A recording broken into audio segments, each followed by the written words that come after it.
So hello dear students, welcome back again to this another session of chapter number 2, Cell the building block of life from class 9. So start करते हैं. Last के अंदर हमने video में बात करी थी some of the important points about the cell की सेल का इंट्रोडक्शन हमने देखा था. उसके अलावा हमने कुछ चीज़ें पढ़ी थी, लाइक माइक्रोस्कोप के बारे में हमने थोड़ा स्टडी किया था, आईलेंस आईपीस क्या होता है, ये सारी चीज़ें हमने स्टडी की. आज के इस लेक्चर के अंदर हम बात करने वाले एक एग्जाम्पल, एक टाइप का फॉर्मेट दिया है आपकी बुक के अंदर एनसीईआरटी में, उसको एक्सप्लेन किया है कि जिसमें प्यूगा वैली लद्दाख के बारे में बताया कि एक लाइफ का ओरिजिन किस तरह से होता है, एक लाइफ बनती किस तरह से, डिस्कवर किस तरह से की जा सकती है, एक सेल किस तरह से ओरिजिनेट करके पूरी कंप्लीट बॉडी फॉर्म करती है. So this part will be the very very important point and यहाँ से क्वेश्चंस डेफिनेटली फॉर्म होंगे. साथ ही हम देखने वाले हैं अलग अलग साइंटिस्ट ने किस तरह से सेल की डिस्कवरी करी थी. हम सेल थ्योरीज देखेंगे, अलग अलग सेल ऑर्गेनेलीज के बारे में बात करने वाले. So this lecture will be a little longer, so just पे calm down and just write all the notes that I have prepared for you specially. So yes, let's start without further ado. So the first point is origin of life in water, hot spring, Ladakh. हम लद्दाख के बारे में बात करने वाले हैं. एक point दिया हुआ है आपकी एनसीईआरटी के अंदर which is very very important point. NCERT में जो भी है सब कुछ इंपॉर्टेंट है. So life originated from a small pool by changing environmental condition. ऐसा माना जाता है because from the many scientist कि ऐसा बोला गया है, ऐसा माना गया है कि जो हमारी लाइफ ओरिजिनेट हुई है, लाइक कोई तो ऐसा सबसे पहला इंसान बना होगा, कोई तो सबसे पहले ओरिजिन हुआ होगा इस धरती के ऊपर, जिसके बाद जाके जनरेशंस बहुत सारी फॉर्म हुई है. सो ऐसा बोला गया है कि जो सबसे पहले लाइफ हमारी ओरिजिनेट हुई है वो हमारी ओरिजिनेट हुई है फ्रॉम द वाटर, पानी के अंदर से, पूल के अंदर, रिवर के अंदर, समुद्र में से या कहीं से भी. The origin of life from the water only. So life originate from the small pool by changing environmental condition. अलग अलग टाइम पे इन्वायरमेंटल कंडीशंस चेंज हुई, उसकी वजह से क्या हुई, हमारी लाइफ फॉर्म हुई है. हॉट स्प्रिंग्स क्या है? Hot springs are the like type of area, the type of water valley where the water will remains at a boiling point at a very very high temperature, जिसमें आप और मैं survive नहीं कर सकते.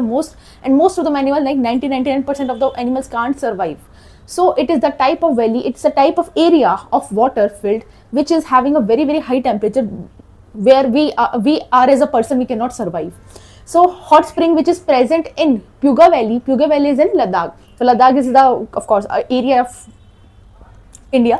सो Puga valley के बारे में बात कर रहे हैं कि हॉट स्प्रिंग जो प्यूगा वैली के अंदर है, it is very very high temperature, like nearly equals to the boiling temperature. जितना हम पानी को बॉईल करते हैं 100 डिग्री 99 डिग्री सेल्सियस पे, उतना वहाँ पे पानी हमेशा उबलता रहता है, इतना बॉइल्ड रहता है, इतना गर्म रहता है.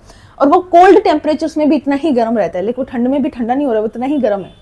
सो बोला environmental condition similars to the those early 3.5 billion year ago earth. ये वाली जो इन्वायरमेंटल कंडीशन है ना, किसी भी ऑरिजिन को ऑर्गेनिज्म को ऑरिजिन करवाने के लिए या फिर उसका डिस्कवरी होने के लिए, ये बहुत पुरानी ऐसी कंडीशन है जो कि अर्थ पे देखी गई है आफ्टर 3.5 मिलियन ईयर अगो. यानी एक ऐसी कंडीशन रही होगी हमारी अर्थ के ऊपर जो कि बहुत ज़्यादा उबलता हुआ यहाँ पे लिक्विड फिल्ड होगा, जिसकी वजह से धीरे धीरे लाइफ एंड ऑर्गेनिजम्स हमारी जनरेट हुई है.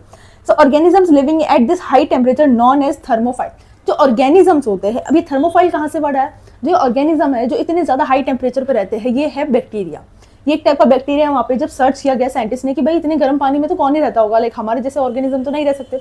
बट जब वहाँ पे सर्च किया गया तब वहाँ पे देखा गया कि एक टाइप का ऑर्गेनिज्म था जो कि बैक्टीरिया था. उस बैक्टीरिया का नाम रखा गया थर्मोफाइल. वो थर्मोफाइल बैक्टीरिया कैसा था? बहुत ही ज़्यादा रेसिस्टेंट था उस हॉट वाटर टेम्परेचर के लिए, जो कि क्या था, वहाँ पे प्रेजेंट रहता था, खाता था, पीता था, आराम से एंजॉय करता था. वो उसका एक पूरा हैबिटेट था. उसका नाम thermophile. Thermo means temperature, file means resistant, file means micro organism. जो कि माइक्रो ऑर्गेनिज्म कौन सा? वो एक टाइप का बैक्टीरिया है.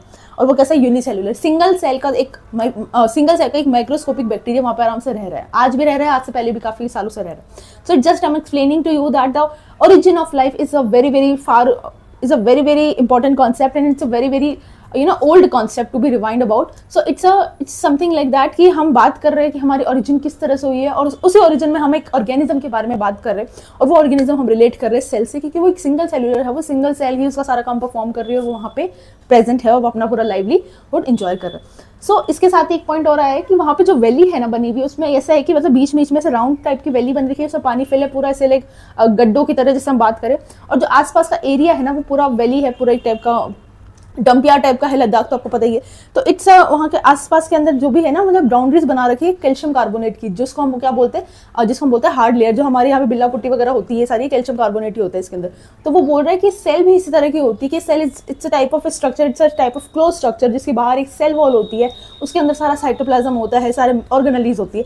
सो इसको एक बात से इसको एक्सप्लेन किया गया है कि जो हमारी सेल वॉल होती है वो कितनी हार्ड होती है, कितनी स्टिफ होती है, इस तरह से. नेक्स्ट पॉइंट, अब हम बात करते हैं इसके बारे में, हमने लद्दाख के बारे में डिस्कवर कर लिया, बात कर ली है इसके बारे में, इतने ही क्वेश्चंस आते हैं और यही पूछेंगे कि थर्मोफाइल क्या होता है। It's a type of bacteria जो कि टेम्परेचर रेसिस्टेंस होता है and of course it is a unicellular in nature. So discovery of cell, अब सेल की डिस्कवरी किसने की थी, वेरी वेरी इंपॉर्टेंट पॉइंट, आपको हमेशा याद रखना लाइफ में, क्योंकि ये चैप्टर ऐसा नहीं कि बस 9th क्लास में आएगा उसके बाद आपको पढ़ना नहीं पड़ेगा, ये चैप्टर रिपीट होगा 11th क्लास में, 12th क्लास में, बहुत डिटेल में आपको पढ़ना रहेगा सेल के बारे में। तो सेल के बारे में सबसे इंपॉर्टेंट पॉइंट, कोई भी पूछे आपको कभी भी कि सेल को डिस्कवर किसने किया, रॉबर्ट हुक ने। किसने करा है, रॉबर्ट हुक ने। कब करा है, 1665, दिस इज द डेट, यानी आज से कितने 400-500 साल पहले ये चीजें ऑलरेडी डिस्कवर की जा चुकी है। सेल्फ डिजाइंड माइक्रोस्कोप, अब उस टाइम तो माइक्रोस्कोप नहीं था, माइक्रोस्कोप तो अभी 1700 समथिंग तक आके डिस्कवर हुए थे और 1800s के, और उसके बाद में रेगुलर उनको हम क्या कर रहे हैं, रिवाइंड कर रहे हैं ताकि हमें और भी ज्यादा डिटेल्ड स्ट्रक्चर देखने को मिल सके किसी भी पर्टिकुलर ऑर्गेनिज्म की। सो दीज जो माइक्रोस्कोप उसने यूज किया था वो 200-300x तक हम उसको यूज कर पाते थे, 100-200x तक उसको यूज कर पा रहे थे हम, और वो उसने खुद ने सेल्फ डिजाइन किया था। और ये रॉबर्ट हुक ने देखा कहाँ था, इसने एक बार्क ऑफ शेल ली थी, मतलब एक पेड़ लिया था, उसकी छाल में से उसने टुकड़ा लिया था, निकाला था और उसको नीचे माइक्रोस्कोप में अपने खुद की डिजाइन माइक्रोस्कोप में करके देखा था। फिर उसने देखा था उसको छोटे छोटे कंपार्टमेंट दिखते हैं उस माइक्रोस्कोप के अंदर, उन कंपार्टमेंट्स को उसने क्या बोला था, सेल बोला था, उनको क्या बोला था, छोटा छोटा लिविंग रूम बोला था उसने, इस तरह से। तो ये आपको ध्यान रखना है। Then we have Antonie van Leeuwenhoek, Spanish scientist जिसने क्या 1674 में डिस्कवरी की थी। क्या डिस्कवर किया था, discovered protozoa and bacterial living cell. Living cell भी इसने डिस्कवर किया, यानी इसने जो डिस्कवर किया था वो डेड सेल थी, बट सेल तो थी। इसने जो डिस्कवर किया था वो लिविंग सेल थी, जिसमें लिविंग सेल में क्या क्या डिस्कवर किया था, इसने प्रोटोजोआ, इसने बैक्टीरिया डिस्कवर किया था, इसने एक पर्टिकुलर लिविंग सेल डिस्कवर की थी, वो हमारे और प्लांट्स की बॉडी की भी हो सकती है। तो ये आपको ध्यान रखना है। एंटोनी वॉन लीवेनहुक का ईयर याद रखना है, उसने क्या डिस्कवर किया था वो भी याद रखना है। प्रोटोजोआ, बैक्टीरिया, इनकी सबके बारे में हम डिटेल देखने वाले, तो वरी करने की चिंता नहीं है। Robert brown, so Robert brown is another scientist, Robert Hooke is different, Robert brown is different. इसने क्या डिस्कवर करी थी, न्यूक्लियस डिस्कवर करी थी। व्हाट इज न्यूक्लियस, और इसने कौन सी ईयर में करी थी, 1831। Actually nucleus is the brain of the cell, जो कहाँ प्रेजेंट होता है, सेल के अंदर प्रेजेंट होता है, वही सेल को कंट्रोल एंड कोऑर्डिनेट करने का काम करता है। फिर है पुरकिंजे, पुरकिंजे इज ऑल्सो अनदर साइंटिस्ट जिसने डिस्कवरी करी थी 1839 के अंदर, जैसे बैक बाय बैक, ऐसा नहीं कि इनके बीच में सिर्फ 4 ही साइंटिस्ट थे आज तक डिस्कवर, बहुत सारे हजारों साइंटिस्ट रहे, बट सबने कुछ ना कुछ अपना कंट्रीब्यूशन दिया, और उसके नेक्स्ट वाले ने उसकी सारी थीसिस को एक्सेप्ट करके आगे अपना कंटिन्यू रखा अपने एक्सपेरिमेंट, अब फिर उसके ऊपर थ्योरीज बनती गई है। सो इट्स नॉट अबाउट कि हम ये 3 या 4 साइंटिस्ट को ही समझ रहे कि हाँ इन्होंने बहुत ज्यादा मेहनत, ऐसा नहीं है। मेहनत सब जितने भी ऑल थ्रू हायरार्की में जितने भी साइंटिस्ट रहे सबने मेहनत करी, जस्ट जिसने थोड़ा ज्यादा एक्स्ट्रा कुछ ज्यादा चीजें बताई है अपने डिस्कवरी के थ्रू, अपने एक्सपेरिमेंट के थ्रू, उसको थोड़ा नेम ज्यादा मिल जाता है, फेम ज्यादा मिल जाता है। इट जस्ट दैट कि बहुत सारे ऐसे साइंटिस्ट रहे जिन्होंने बहुत छोटी छोटी चीजें बताई है, और फिर वो सारी छोटी चीजों को हम मिला के एक पर्टिकुलर चीज बना लेते हैं, एक पर्टिकुलर हमारा कंक्लूजन डोनेट करते हैं, कंक्लूजन डिराइव करते हैं। Purkinje discovered protoplasm. What is protoplasm, proto means starting, a very starting, living, और प्लाज्मा मीन्स प्लाज्मा और मैट्रिक्स। ये living part of the cell होता है कि सेल वॉल को हटा के हम जितना भी प्लाज्मा देख रहे हैं जिसके साथ में ऑर्गेनेलिज वगैरह भी है, तो that is the living part of the cell, तो उसको हम बोलते हैं प्रोटोप्लाज्म। तो ये वाली बात आपको याद रहेगी। अब इसके आगे हम देखते हैं कि सेल की थ्योरीज क्या क्या रहती है। पढ़ते सेल थ्योरी में क्या हम देख रहे हैं कि अलग अलग साइंटिस्ट ने अपनी अपनी थ्योरीज दी थी। उन्होंने बताया था कि किस तरह से प्लांट्स एंड एनिमल्स के अंदर सेल होती है, किस तरह से वो ओरिजिनेट होती है। सबसे पहले सेल थ्योरी में हम देखने वाले हैं living cells made up of cells, and any living organism is definitely be made up of cells, and cell will be the basic unit of life. So ये हम सेल थ्योरी के अंदर देखने वाले हैं। सबसे पहले हमारा जो साइंटिस्ट है वो मैथ्यू स्किल्डन है। ये कौन सी ईयर में बताई थी इसने थ्योरी अपनी, 1838 के अंदर। इसने क्या बताया था, इसने स्पेसिफिकली बॉटनी का बॉटनिस्ट था, ये बॉटनी से रिलेटेड था, यानी प्लांट्स एंड लिविंग प्लांट्स के बारे में स्टडी करता था। तो इसने प्लांट्स पर अपनी थ्योरी बताई है, all plants are made up of cell, की जितने भी प्लांट्स होते हैं, जितने भी दुनिया में पेड़ पौधे ये सब है, सब किस न किस से बने हुए, सेल से मिलकर बने। फिर थियोडर श्वान, इसने क्या बताई थी, ये जोलॉजिस्ट था, तो इसने अपनी थ्योरी सारी एनिमल्स के ऊपर बताई इन द ईयर ऑफ 1839, एक साल बाद इसने अपनी थ्योरी दी, all animal cells are made up of cells, जितने भी ह्यूमन बींग्स है, ऑर्गेनिजम्स है, वो सब किससे मिलकर बने, सेल से। यानी बता तो दिया था रॉबर्ट हुक ने कि सेल नाम की कोई चीज होती है, उसने डेड प्लांट के अंदर स्टडी करी थी, उसने बार्क के ऊपर देखा था और उसको कंपार्टमेंट लाइक स्ट्रक्चर दिखी थी। फिर उसके बाद में अलग अलग साइंटिस्ट आते गए, फिर उसने हर चीज के बारे में स्टडी करने लग गए वो लोग। फिर उन्होंने देखा कि जो सेल होते हैं ना वो सब में नहीं प्रेजेंट है, वो सिर्फ लिविंग्स के अंदर ही प्रेजेंट है। तो लिविंग्स के अंदर जो प्लांट में बताने वाला था वो ये था, और जो लिविंग्स के अंदर एनिमल्स में बताने वाला था वो श्वान था। तो इस तरह से आपको याद रखना है। देन है Rudolf Virchow, it is also again very very important point कि रुडोल्फ विर्चो ने क्या पॉइंट बताया था, इसने एक वेरी वेरी इंपॉर्टेंट पॉइंट बताया था जिसने डिस्कवरी दी थी 1855 में। इसका पॉइंट था ओमनिस सेलुला इज सेलुला। इसका मतलब कि जितने भी सेल्स है वो प्री एग्जिस्टिंग सेल से ही बनती है, यानी एक सेल दूसरे सेल से ही मिलकर बनी होती है, उसी से ही प्री एग्जिस्ट करती है। New cells arise from the pre existing cell, एक नई सेल पुरानी सेल से ही मिलकर बनी होती है। तो हमारे पास ये 3 मेन पॉइंट है जो कि इस थ्योरी, इन तीनों थ्योरी को क्या कर पा रहे हैं, एक्सप्लेन कर पा रहे हैं। All living organisms are made up of cell. जितने भी लिविंग ऑर्गेनिजम्स उनके अंदर सेल कहीं ना कहीं डेफिनेटली है। वो यूनिसेल्युलर भी हो सकते हैं, वो मल्टीसेल्युलर भी होते हैं, that depends on their type of structure, their body of organisation. Cell is the basic structural and functional unit of life. All cells arise from pre existing cell. ये आपको बात समझ में आ गई होगी, ये बिल्कुल बेसिक सी थ्योरीज है और डेफिनेटली इसमें से क्वेश्चंस आता है, ईयर भी पूछते हैं, इसलिए मैंने ईयर भी बिल्कुल क्लैरिफाई आपको कर दिया है। Just take the screenshot, write it down in your notebook and will study the next topic. बात करने वाले हैं यूनिसेल्युलर मल्टीसेल्युलर ऑर्गेनिज्म के बारे में बात। सो यूनिसेल्युलर मल्टीसेल्युलर ऑर्गेनिज्म, जैसे कि मैंने पार्ट 1 के अंदर भी आपको बहुत ही ब्रीफ में बताया था कि unicellular means they are having single cell to perform all their function. यानी सिंगल सेल से उनका सारा न्यूट्रिशन गेन भी हो रहा है, एक्सक्रीट भी कर रहे हैं, रिप्रोड्यूस भी कर रहे हैं। और मल्टीसेल्युलर के अंदर जहाँ पे बहुत अलग अलग टाइप की सेल्स होती है, पर्टिकुलर टिश्यू बनाती है, ऑर्गन बनाती है और अलग अलग काम को परफॉर्म करके पूरा ऑर्गेनिज्म को हेल्दी सर्वाइवल स्टेट दे पाती है।